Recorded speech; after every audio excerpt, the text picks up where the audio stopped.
మీకు అన్‌హోమోజనైజ్డ్ మిల్క్ అంటే తెలుసా? అంటే నా చిన్నప్పుడు మేము డైరెక్ట్‌గా ఆవు దగ్గర, గేదెల దగ్గర పితికిన పాలని ఫ్రెష్‌గా తాగేవాళ్ళమే. ఈవెన్ బాయిల్ చేయకుండా కూడా తాగేవాళ్ళమే. కొంచెం గోరువెచ్చగా ఉండేవి. చాలా తియ్యగా ఉండేవి కూడా.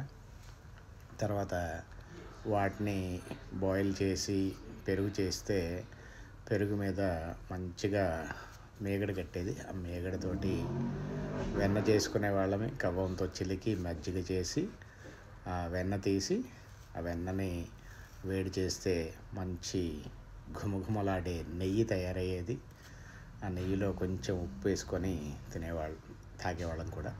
సో ఇవన్నీ ఎందుకు చెప్తున్నానంటే, నేను 13 సంవత్సరాలుగా ఆస్ట్రేలియాలో ఉన్నాను.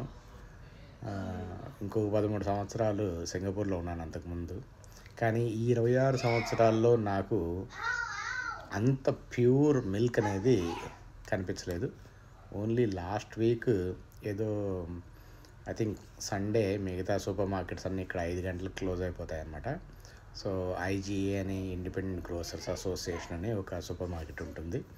వాళ్ళు మాత్రం ఓపెన్ ఉంటే అక్కడికి వెళ్ళి సరే మిల్క్ కొనుక్కుందాం రేపు పొద్దున కాఫీకి లేదని చూస్తుంటే అక్కడ అన్‌హోమోజనైజ్డ్ మిల్క్ అని కనిపించింది అన్నమాట.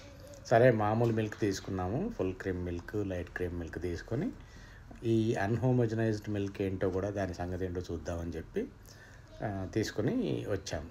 వచ్చిన తర్వాత గూగుల్ చేసి చూస్తే తెలిసింది ఏంటంటే, ఎలాంటి కెమికల్స్ యూజ్ చేయకుండా పితికిన పాలు పితికినట్టు ఉండే వాటిని అన్‌హోమోజనైజ్డ్ మిల్క్ అంటారు అని చెప్పి రాశారు. సో వాటిని బాయిల్ చేసి పెరుగు చేసుకొని తింటే ఉంది నా సామి రంగా, చిన్ననాటి జ్ఞాపకాలు గుర్తొచ్చాయి.